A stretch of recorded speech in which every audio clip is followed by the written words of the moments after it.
Hello everyone, I'm Meteorologist Charlie Ironmonger. Thank you so much for joining me today for your 10 a.m. news and weather update from the First Alert Desk. Now, of course, the big news of really this week is this coming weekend's storm system.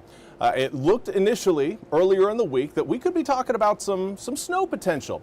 Unfortunately, for those of you who love snow, it's not looking like that is really that much of an option anymore. We will see a few snowflakes, but this has now turned into more of an ice event, a freezing rain event for eastern North Carolina. And that can be just as, if not possibly even more impactful, depending on your ice accumulations that you receive, than a snow event would. So just because we're not seeing the snow doesn't mean you don't need to prepare. It is still going to, again, be a rough mess out there on the roads. And again, we could see a few areas lose some power if we accumulate enough ice. Hopefully we don't, but that is certainly a danger we are going to be tracking as we make our way through the weekend. Now, everything really starts, at least from a winter weather perspective, coming up Saturday late afternoon to Saturday night. During that time period, that's going to be one of our best opportunities for seeing some snow. As the system initially rolls in Saturday night and as the system exits coming up early Monday morning. If you're hoping for snowflakes and seeing snow come down,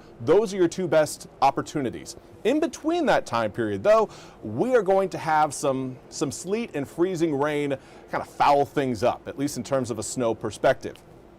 Now, everything will switch over to a freezing rain late Saturday night as an area of low pressure tries to push its way into eastern North Carolina. That will create kind of a layer of warm air around that low pressure system, and it will allow ground temperatures to stay a little bit below freezing, but it will allow precipitation to fall as raindrops, creating that freezing rain potential. Now, again, snow and sleet totals, I'm thinking less than 2 inches across eastern North Carolina. We're not really looking at much, if any, snow and sleet out of this system. It is ice that remains the biggest threat, and that is likely, again, going to be the case throughout eastern North Carolina. The immediate coast could certainly dodge that ice threat just due to your proximity to the water.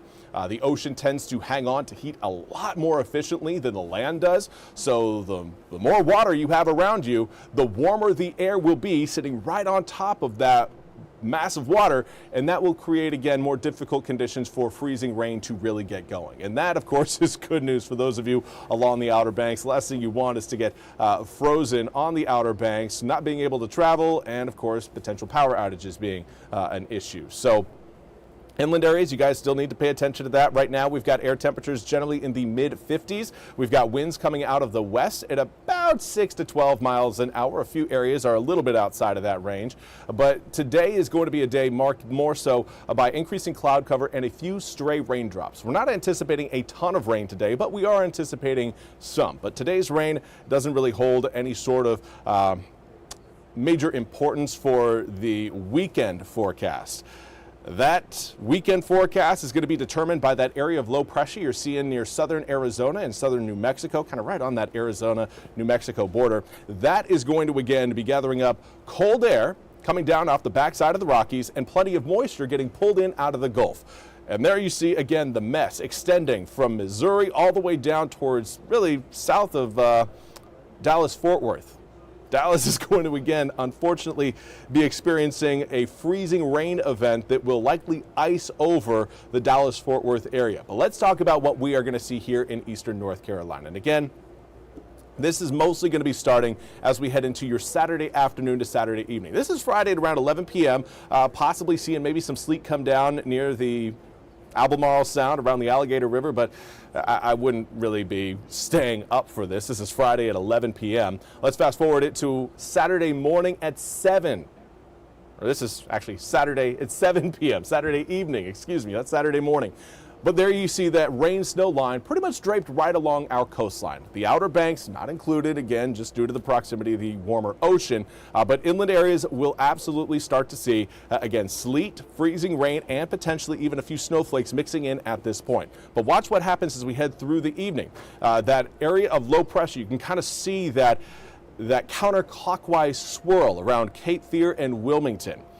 That low pressure system not only brings in moisture off of the ocean, it will also bring in a little bit of warmth, just enough to turn what would have been sleet and snowflakes into raindrops. But raindrops will likely freeze on contact. Sunday morning, overnight lows down in the low to mid 20s. So we are going to be well below freezing by this point. So any raindrops that are coming down will likely be freezing on contact. Whether you're in the pink or the green zone, understand that air temperatures at ground level are going to be very important. And right now, models are having a tough time really gauging how cold those ground temperatures are going to be as this system rolls through. So that rain-snow line, it's more of a suggestion. It is not absolute. It is not complete fact. This, again, is a projection. But by the time we get to Sunday, more inland areas closer to I-95 still in that sleet, freezing rain zone. But by this point, most of us are going to be seeing air temperatures surpass 32 degrees and start to get into the mid to upper 30s. This will, for a few hours, a brief moment on your Sunday, create an opportunity for actual rain to come down and not freezing rain.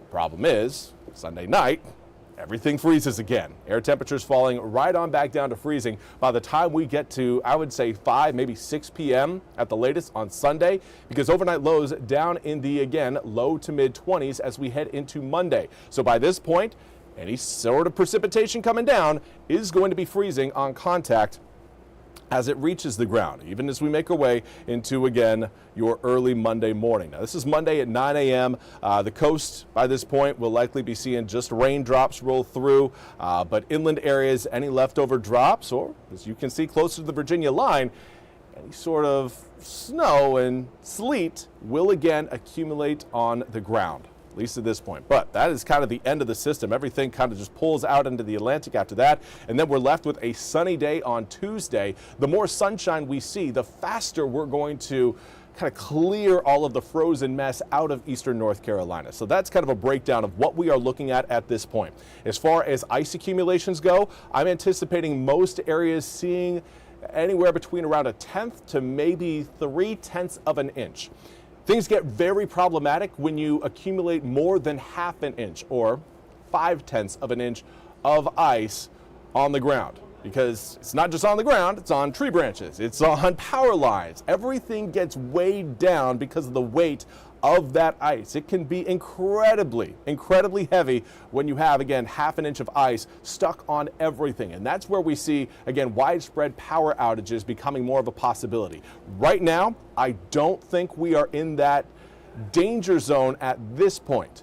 However, if we see those Sunday air temperatures come down a little bit more, right now, sitting at 38 degrees for your high on Sunday, if those come down to around 35, 34 degrees, then our icing accumulation anticipation is going to get higher. We're looking again at higher numbers by that point. So keep an eye on your Sunday air temperature. That is going to have a big impact on how much freezing rain we can accumulate through this entire event. Everything really starts to melt away on Tuesday. Yeah, we'll see a little bit of melt on Monday, especially for those areas that are going to experience a little bit more sunshine. We will have some cloud cover rolling on by. The cloudier we are, the more the ice is going to be sticking around, and it really sticks around Monday night into Tuesday morning as overnight lows drop down to 12 degrees. Straight up, 12 degrees.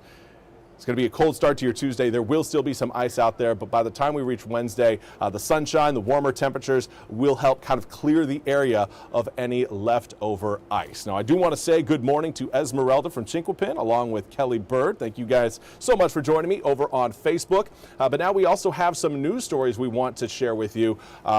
First one about Governor Stein issuing a winter storm preparedness, as yesterday the state did call for a state of emergency. Now, Governor Stein will hold a briefing this morning to talk about potential impacts of the storm and the state's preparedness. Stein declared a state of emergency yesterday, urging North Carolinians to get necessities before Friday evening and make a plan in case the power goes out. Again, we mentioned earlier that those power outages become more and more likely the more ice you accumulate. Again, that 1/2 inch of ice is kind of the danger zone. Now, DOT crews have been pre-treating roads with brine and ensuring response equipment is ready and will work around the clock throughout the weekend as needed. Now, conditions are expected to get dangerous in eastern North Carolina beginning Saturday afternoon.